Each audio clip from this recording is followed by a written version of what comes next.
Welcome to Hameen Royale. This is Eric Grissom. And I'm Dan Johnson. Eric and I will be rewatching the iconic Twin Peaks from the pilot through the return and everything in between. If this is your first time watching, or if you're a longtime fan, you can watch along with us as we dive deep into the strange and wonderful world of Twin Peaks. We live inside a dream.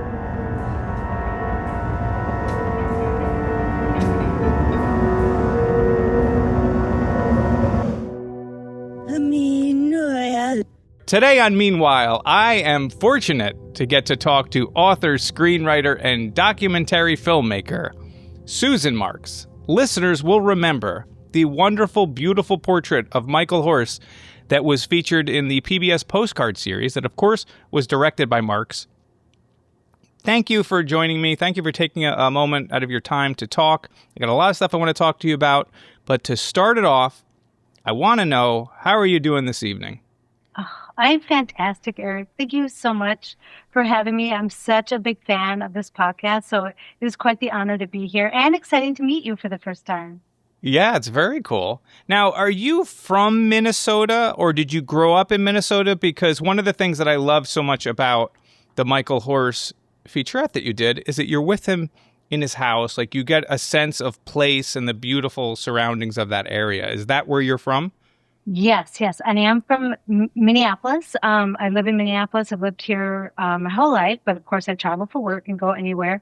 But it just so happens to be that Michael Horse lives a couple hours away from me, and we're able to go to his home in Two Harbors, which is where he's tucked away in the woods in this fabulous place, and we're able to be in a studio where he makes his art. So it was incredible because all we're doing is talking about nature and art and how those two things come together, and we're in this beautiful natural area. It's just a dream. Now, for you, so you're in Minneapolis. Now, I've never been there, but that is probably more urban, right? It's more of a city environment then, so you're not in the woods. When you grew up, were you always in that sort of more urban environment, or are you someone from the trees? Oh, I wish. No, I was more suburban. But the one thing about the suburbs in the Minneapolis-St. Paul area is that they're very, very lush. So there's a lot of you're almost in the woods, not quite. There's little pockets of the woods here and there, but there's tons of trees everywhere. So it wasn't a bad way to grow up. But boy, it would have been wonderful to be in some of the areas that Minnesota is known for. The beautiful lakes, not just Lake Superior, but all the other lakes and forests and woods, and just just beauty everywhere you look. Yeah, I mean, the environments look fabulous, like his whole setup and the creeks and the wooders and things like that. As I said in the beginning, so you're writing books, you're writing lots of screenplays, pilots, full-length features, all of that, as well as being a wonderful documentarian. Do you remember, when you were little and you realized that you obviously want to create things, but do you remember the first thing that you made and you thought, okay, this is the shape of the thing that I could create into the world and fit into that type of life? Was there one sort of project you did that sort of opened it for you? Well, that is a great question. I love that question. I think like any artist, such as yourself, growing up, you just feel a little slightly different from everyone else. And you have proof in front of you that you're seeing the world a little bit different from everyone else. And so you understand that your mission is a little different than most people. And I think I found my way through storytelling, through photography. And my dad was a musician, is a musician and a photographer as well. But that was the one thing that he passed on to me that really resonated, and I could see I'm framing things up differently than other people would. So people kept commenting on, "Wow, your framing of this is really interesting." And I thought, I didn't understand really that we were seeing it so differently, that my framing would stand out. And so I think I just kept following that, and that led to more photography, and certainly into documentary filmmaking, which is kind of my day job. And then also just writing that, your perspective is yours for a reason, and it's not going to be the same as someone else's. So your dad was a photographer. Your mom also was into the arts? Yes. She is a writer. My mother is a writer, and they were both teachers, though. So that was what I grew up in, that environment, having both parents as teachers. And people really loved my parents as well. Like, they were teaching. They're retired now, but just I would always hear what great teachers they were, and how much their attention meant to them. So I felt like, well, maybe I kind of took it for granted that they were just so good at teaching things. Then wasn't even aware that I was being taught things, and especially about the arts. And they didn't put any pressure on. They just let me know that it was a way to live, because that's how they were living. Right. And what a gift that is to and they're teachers. So they're gifted with the ability to give you both visual stuff from your father with photography, and then your mom saying, like, of course you're going to be an author as well. Yeah. That's wonderful to hear. Now, with David Lynch, I know you're a David Lynch fan. Do you remember the first film or TV show, whether it was Twin Peaks or his film work, that stuck with you? The first time I remember hearing about David Lynch was through Blue Velvet, but I really didn't know anything about it. I believe I was in a film class, and we were watching different films, and of course David Lynch must be on everyone's curriculum. And I was so taken with Twin Peaks that I like another artist I know said, I only saw really what I wanted to see with Twin Peaks. Mm-hmm. And so sometimes I would hear other people talk about Twin Peaks. I think, I didn't really take that from that episode. I really took something totally different, and I realized, like, I should just focus on what I love about it, because I'd never seen anything like it in my life, and still haven't. Yeah, it's wonderful. So, did you find yourself, like, you mentioned Blue Velvet, you mentioned Twin Peaks, one of the films that you made, like, of Dolls and Murder? On October 31st, just before going to bed, Kate Judson set the table for her family's morning breakfast. She had every intention of waking up the next morning, but she never did. I guess you did two films that kind of center around that Nutshell series, which, for people that don't know, it was developed by Frances Glessner Lee, right, like the godmother of criminology, who crafted these dollhouses that had horrible crime scenes in there for the intent of educating police and investigators into how to solve a crime. Yep. But that idea of, like, a dollhouse, which is this idealized, wonderful, positive, but mundane setting that would have this horror within it, feels right in line with Blue Velvet and Twin Peaks.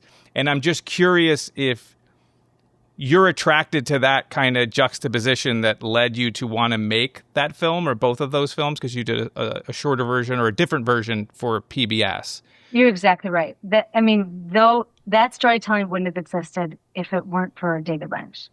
And I haven't had anyone make the connection yet. You're the first person to make the connection, at least to me. That there's this whole world that appears to be one thing, and should be one thing. It should, home should be a place of safety. Home should be a place where you can be yourself and that you're appreciated for who you are. And yet that's not what's happening in dollhouse after dollhouse. And you, as an investigator, have to come in and figure out, why isn't this as idyllic as it should be? And you look around and you see these little scenarios of home life that are quite lovely if you just look past the doll corpse on the floor. Yeah. Yes. And I just the bloody footprints. Yeah, exactly. And I heard a rumor. I don't know if it's true, but I did hear that David Lynch saw the first of Dolls and Murder, the first film I did. But I don't know that for fact. And that John Waters is the narrator, and John Waters and David Lynch knew each other, of course, and respected each other's work quite a bit, and were friends. So I don't know if he saw that John Waters was narrating it and thought, I should check that out. But I heard he liked it, and that was very much influenced by him. That certainly mirrors a lot of writing that I do as well. Is it available to get the I know the PBS thing is available, so you go on to PBS, you can watch it right now. I'll put it in the show links. But is the other film available of Dolls and Murders? Because it is narrated by John Waters, which I want to ask you about because I love John Waters, how you ended up getting him for the role.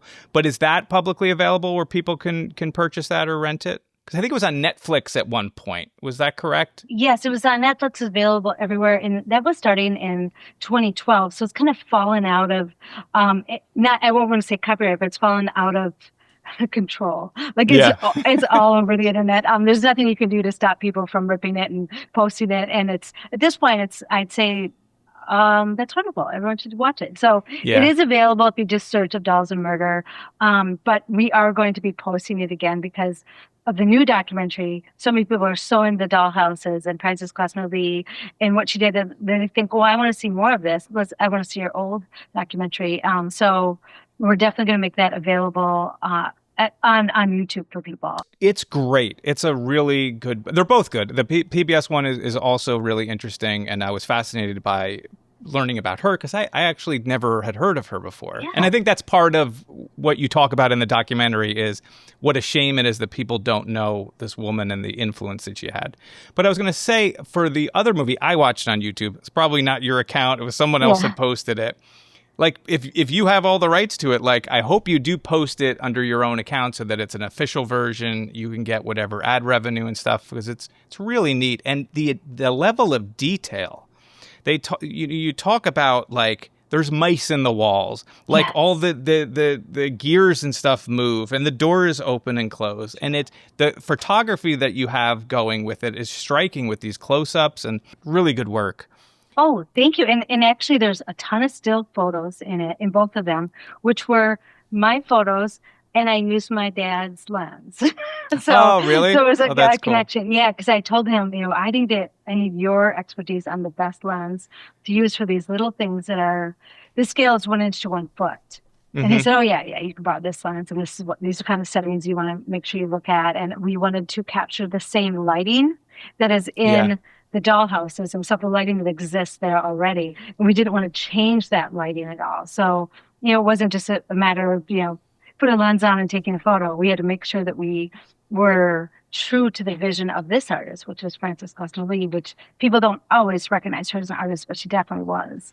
Yeah. I mean, I could absolutely see that being just a photography book of some of those shots because they're really great. Oh, there is one. Yes, there is one. There's one out there. It's by the author-photographer Corinne May Botts. She is incredible. The book is called The Natural Studies of Unexplained Death. And that was also done many, many years ago and is still selling like crazy. We interview her in the PBS version, and we could have literally made the whole film with just her talking. She's that charismatic and wonderful, and this is one of her favorite projects. And like her, or like, I guess like her, I have devoted much of my life to this topic, and I can't get enough of it. I could devote more projects to her. So how did you get John Waters to do the narration? Yeah, so we decided that we needed a narrator, and it would be great. It just made sense to me since the dollhouses or the natural studies are kept in Baltimore. It made sense to us that we would ask a Baltimore icon like John Waters to do it. He knew all about the naturals. He had seen them. So we, asked who knows him, and we found someone who knew him, got his contact information, and asked him. And of course, in this case, we're using him as an actor. We pay actors for their time. So he agreed to do it. And it was just a matter of finding when we could do it. So we wanted to do that a bit early, which is not normal. Usually you wait till the film was close to being done. That's because you're making a bunch of edits. But we didn't know if he'd be available, or he didn't know he'd be available. Yeah. So we actually recorded him in Baltimore a little bit on the early side. But it did work out beautifully. And then afterwards, we did an interview with him because we had, so much time in the studio. We thought, well, why not do this? And at the time, it would have been called a DVD extra.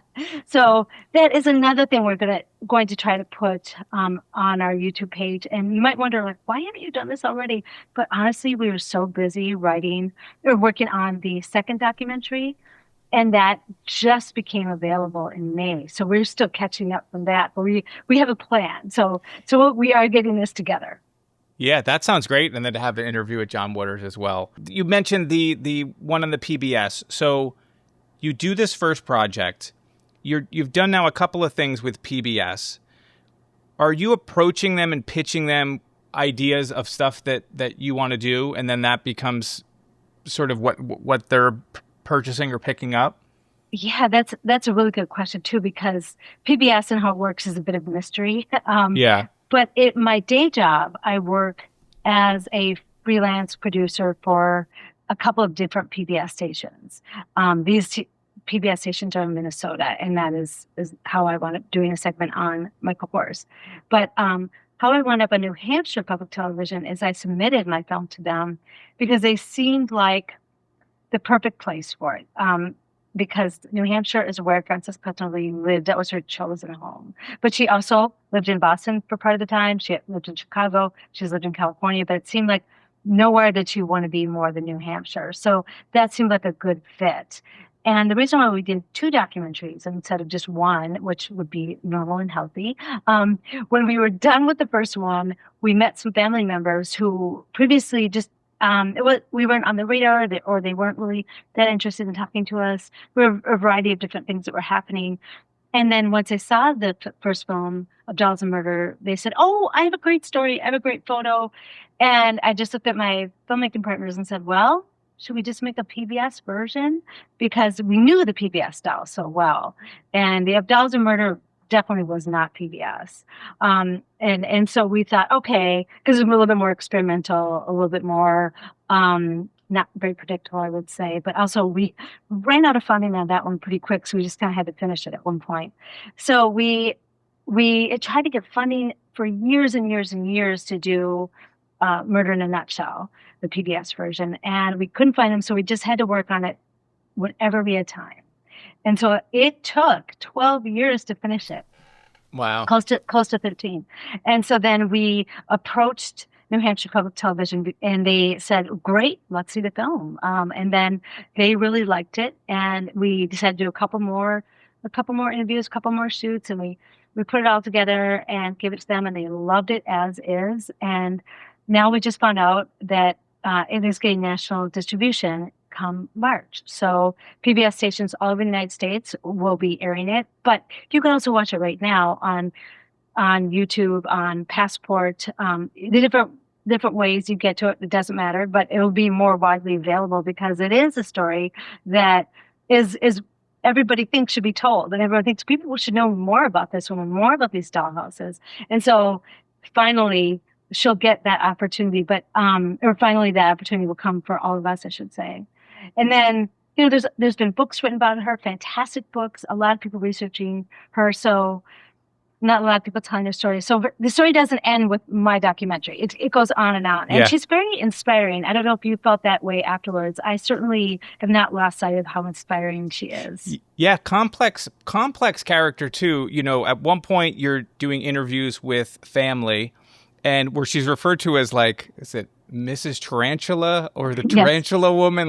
Yeah. Some people in the family are like, she's hard to deal with, and other people are like, she's incredibly funny. She's just such an interesting person, and very driven, and not one to take no for an answer. She's a very impressive person. Absolutely. In fact, couldn't you see her in a David Lynch production? Yes. Yeah. Absolutely. Perfect. Absolutely. But you mentioned sort of the story of this thing, and these documentaries, as you're saying, they're a huge time sink that you're putting all of this effort into creating. When do you know, when you're inspired by an idea, that you see the story, that you're like, okay, there's a story shape to this thing? Are you just starting on an idea and hoping that it comes at some point that you're like, okay, this is what it's really about? Do you know that in the beginning? Does it just happen in the edit? Or is it just doesn't matter? It's like every project's completely different. That is also an excellent question. And it doesn't surprise me that you would ask that. It's interesting. It has so much of a connection with podcasts. To me, it is all about the audio to begin with.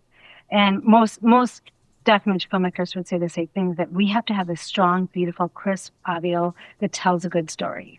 And that could take a lot of editing to get it to tell a concise story and still be true to what people say. So if I've talked to somebody and I think, oh, there's a good story there, then the visuals kind of come in after that. And so then I have an idea of what the segment or film, whatever it is, will be about.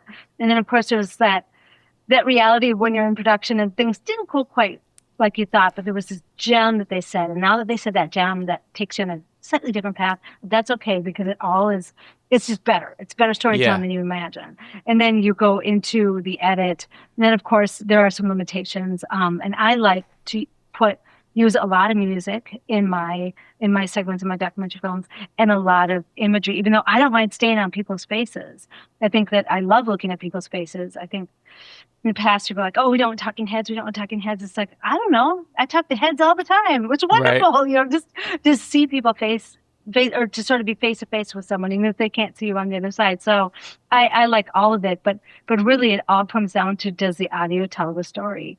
And if it does, I can turn it into a documentary film or a segment where I could be really proud of. And oftentimes I like to end on a really like poignant yet soft note, and that it, you know, where you don't even realize you're so caught up in the storytelling that, oh, it ended. The story is done, and hopefully it leaves people wanting more.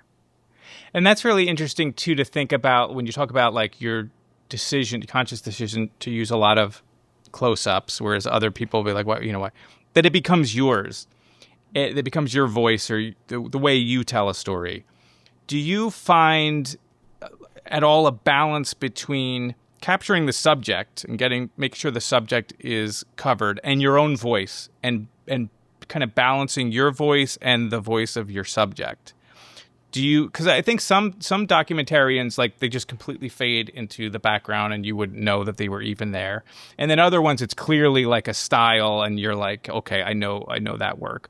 Do you think of it at all in that way of like how you want to tell a particular story? Yeah, I think that's an interesting question as well. And I do believe that something innately in me, it's just, I want to hear someone else's story.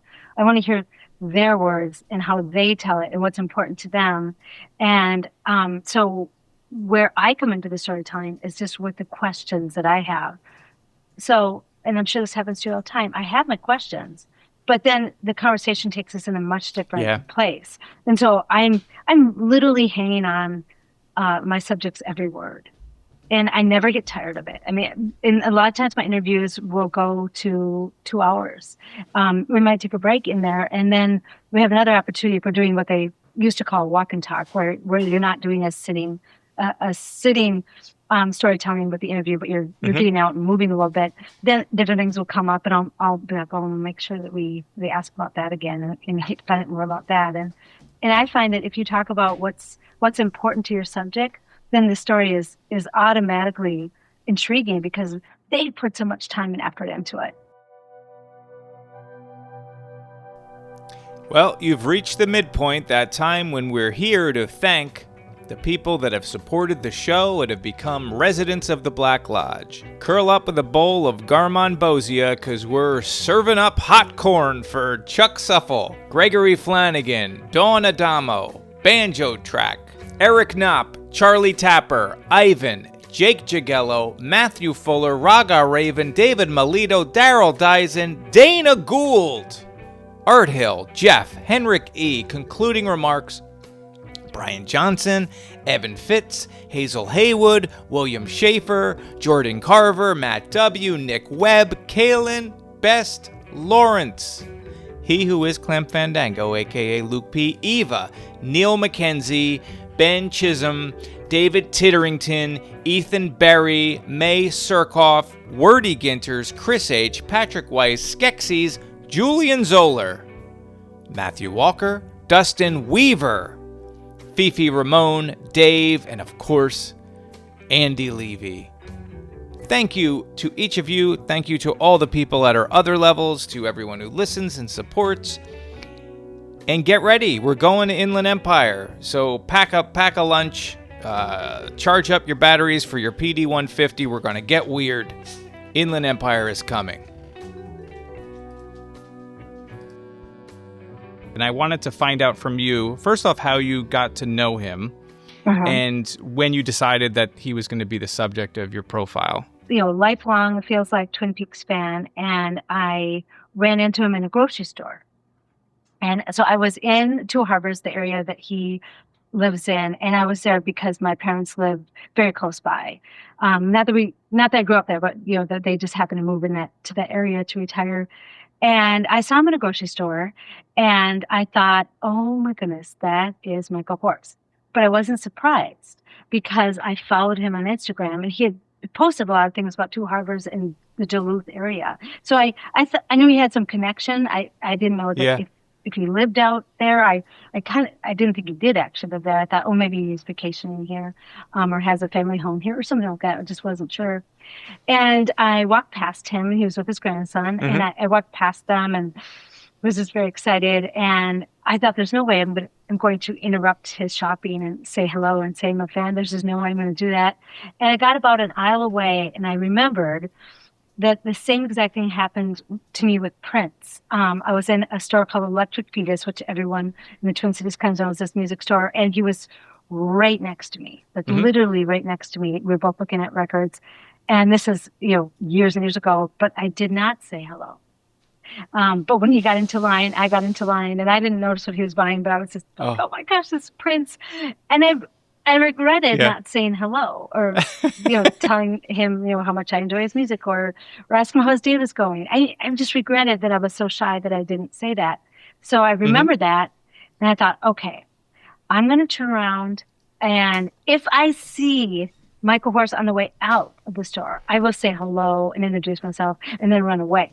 Just tell him I'm a big fan, hi, and just take off.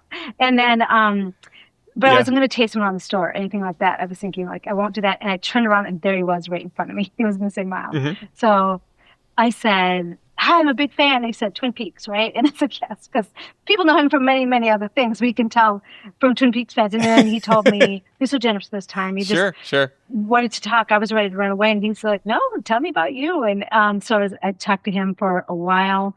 It came up that I was a filmmaker and that I had heard that several of his castmates and David Lynch had seen my first film of Dolls and Murder. So I thought, bring it up to him. He's like, well, just email me, send me the link. So he gave me his email.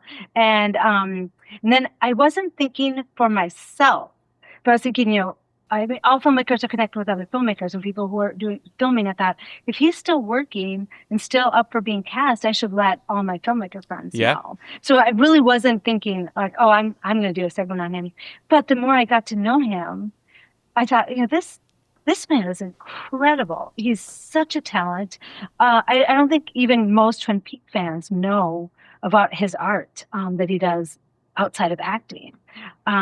And so I went to an event that he had in Duluth where it was an art show, and there were a lot of Twin Peaks fans there, but he was just doing storytelling. He just had the mic, and he was just telling stories about his life. And I thought, I should have been recording that the whole time. It was incredible storytelling. And then I went back to my boss, who Sherry Vanke works at Pioneer PBS, and I pitched her the idea.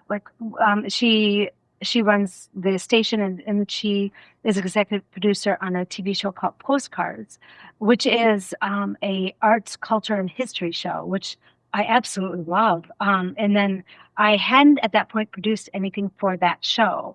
I had done things, or for that series, I'd done documentary films for her, but for the station, but I'd never done this show. And so I think this would be a really good segment for it. But in the back of my mind, I thought, this might not work in 20 minutes, which is approximately how long it is. Yeah. But she gave me the go ahead, and I went up with my director of photography, Matt Ealing, and my husband, Robert. He took some time off of work and helped out on it, and we hung out with Michael Horse and his wife, Penny Opal Plant, for several days. Got to know them. Had a great time with them. Really, we got to the heart of the matter in our interviews, and I felt changed after I spent those days with them, and I couldn't get them off my mind. And I immediately took a trip to Los Angeles. I kept thinking, I can't stop thinking about this project and the things they both said. And then I found out that Matt the director of photography, and my husband felt the same exact way. You just don't spend time with them and just move on with your life. And then I realized that we were in the beginning of starting a friendship, and it was so lovely because it wouldn't be anything I'd want to push on them. But we connected so well. And then just because stories take a long time, we're working on other stories. We didn't actually finish this segment on Michael Horse until I believe it was March. So we filmed them in October of 2025 and didn't finish the segment until March. And then it was broadcast and available on YouTube, as you know, and on the Film Station in May. We asked them to approve it first because we felt like we go so deep. I want to make sure that I edited you in a way that is accurate to what you said. And they were like, we trust you. It's fine. It's all good. But they did like it. So I was thrilled. Oh, it's excellent. And for 20 minutes, like you're saying, like it's so impressive the economy of storytelling that you're doing to cover all of his stuff. I mean, you basically get a little bit of everything. You're hearing about him being a dancer. You obviously get the Twin Peaks stuff. You get his career afterwards. You get his animated work. You get his jewelry making and how much that's his favorite thing. And like all those little details about him, or even like knowing that he's Swedish. And like even those little segments of him making his Swedish meatballs, it's very sweet. Penny, his wife, comes across as a very positive force as well. Like the two of them together, it's beautiful stuff. Yeah. It's to be in the same room with them. It's amazing. This is my husband, Michael Horse. He is hilarious. He kept asking me to marry him, and I kept saying no. And finally he said, I promise to make you laugh every day. And I went, that's a pretty good deal. Thank God you turned around and talked to him. Yes.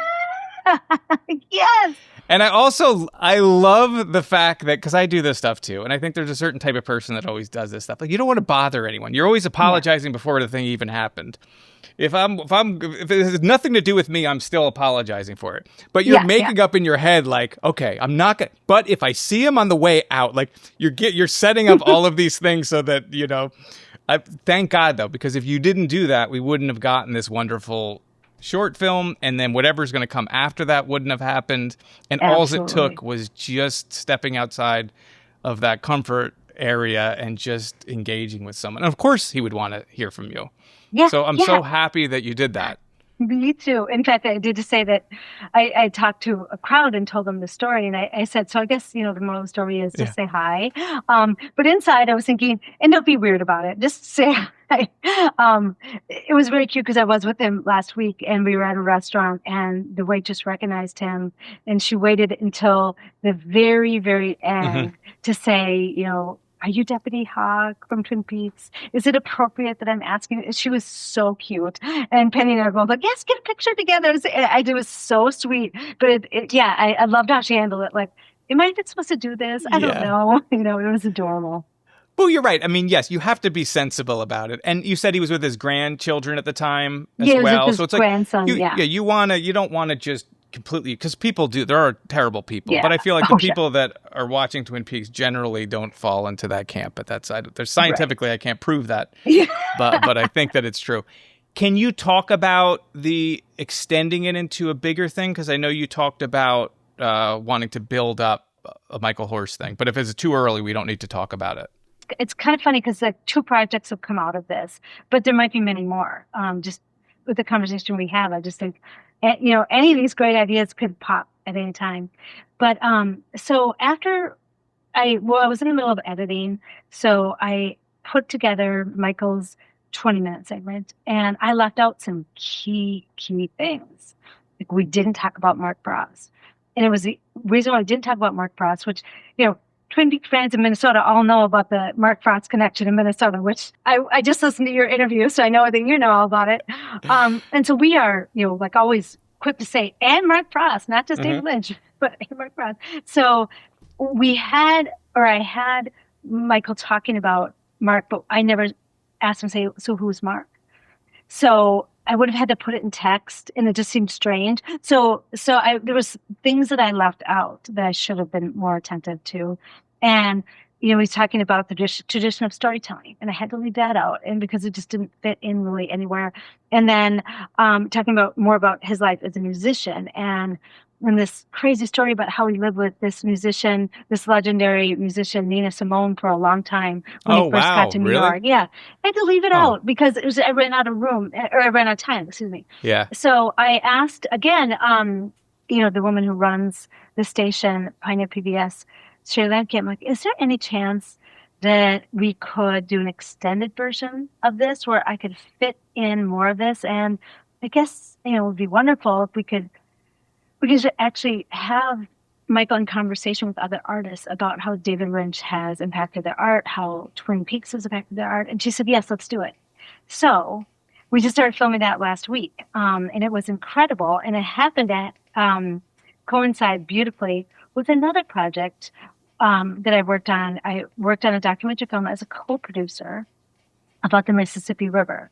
And we needed a narrator, and this is a couple years ago, and I just met Michael, and I said, would you be interested in doing voiceover narration? You've done a ton of voiceover work. Your voice is incredible. And he said, I'd love to. So we had the premiere in Minneapolis just recently. So I was able to do the two things in 2 days. That's amazing. And that project is We the River, right? That's the name of that project? We Are the River.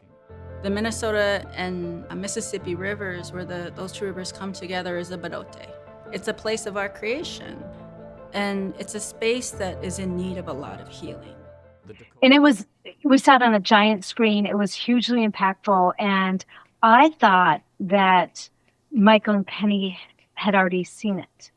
And I think it was just a little miscommunication. So I thought they had approved it and they liked it. But we were together earlier in the day, and it became clear that they hadn't actually seen it yet. And I thought, oh no, what if they have a problem with it? And I thought, if anyone would call me out on it, it's Penny, because she's a water advocate and warrior, and she's been protecting the sacred system for so long. And what if I screw it up? And here she is sitting right next to me. And I thought, so for an hour and a half, I'm watching this thinking, oh no, I really thought that Michael had already heard his voice in it, and that they'd already watched it. And then Penny turned to me in the credits and said, wow, this is amazing. You really did it. And so she proved it. And of course I was just in absolute tears that it was such an honor to me that someone like her would think I did an okay job on this film that I co-produced, by the way, with director Peter Myers. And I just felt so fortunate. I'm not surprised to hear that it knocked their socks off. Yeah, and Michael liked it. Yeah. Is that something that will be available for everyone to watch?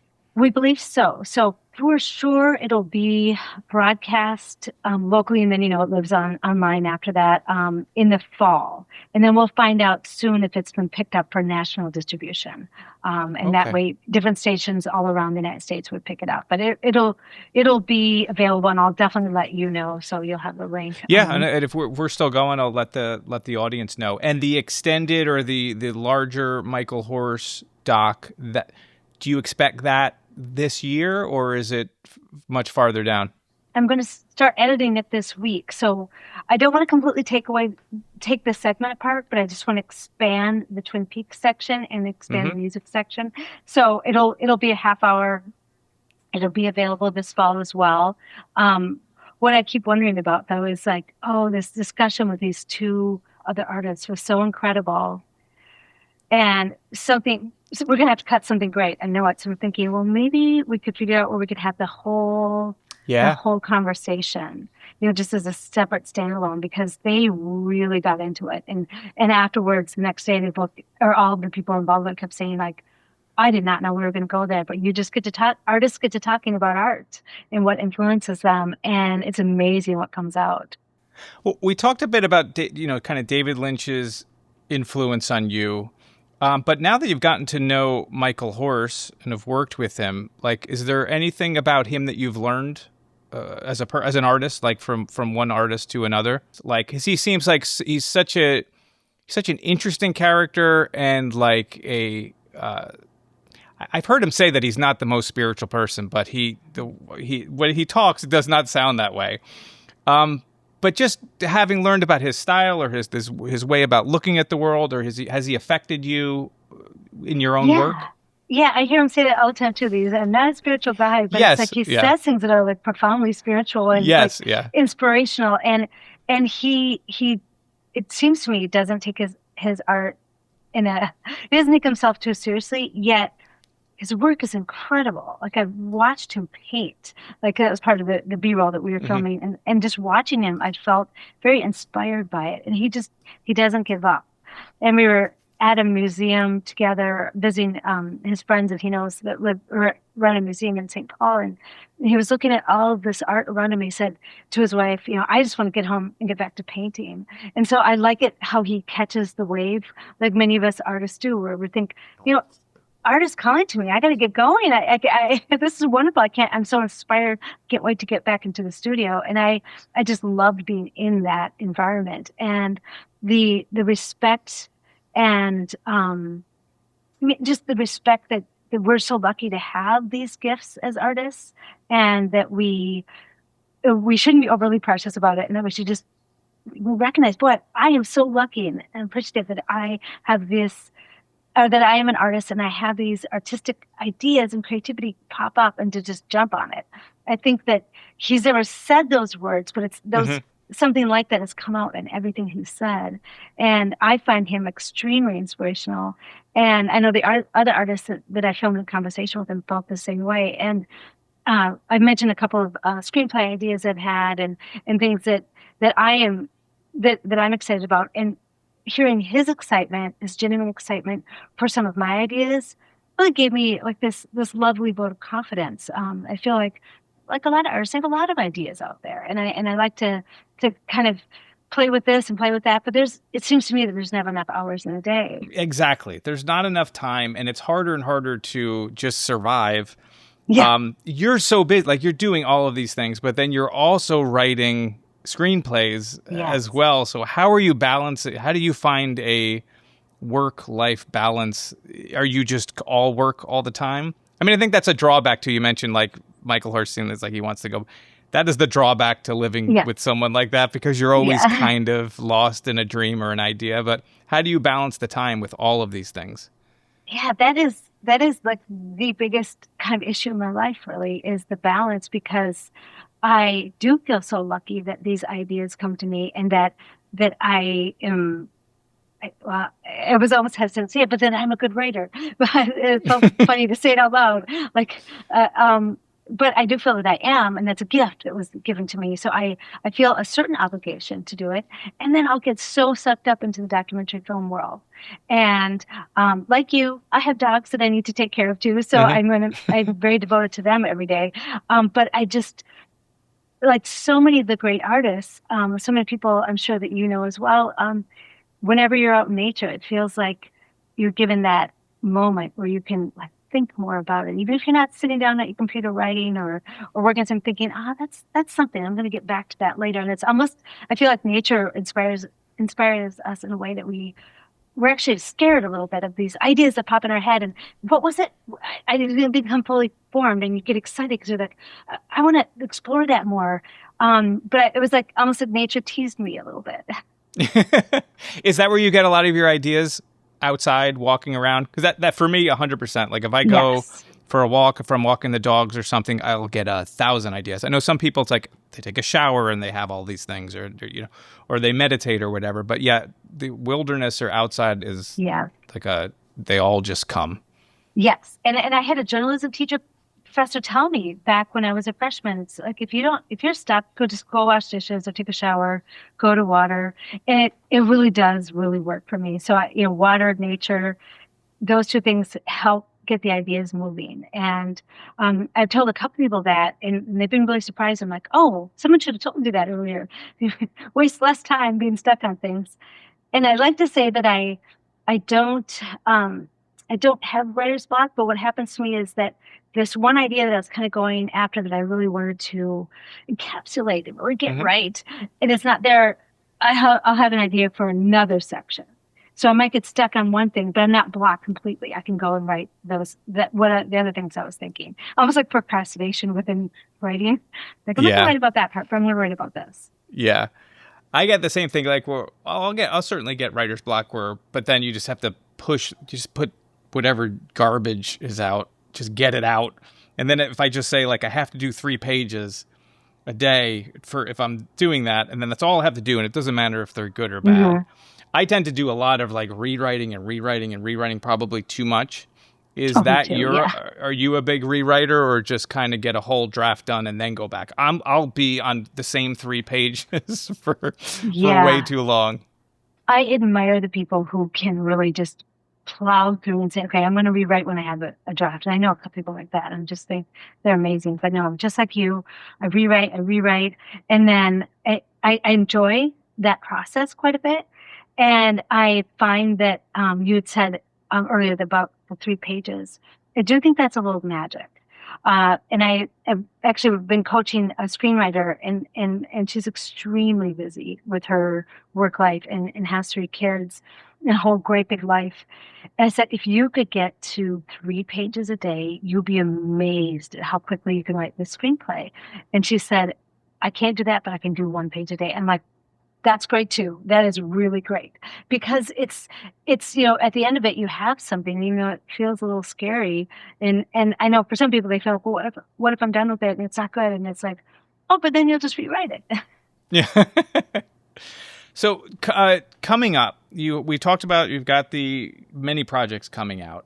Are you working on any screenplays in addition to that you're trying to see life with, or are you concentrating on the documentaries? Yeah, so for my day job, when it is like 8, 9, 10 hours a day, there's not much I can do. I don't quite have the energy to write, but I do try to write every evening. And I have several screenplays and TV pilots, and even novels just kind of sitting out there too that are saying, "Hey, remember me?"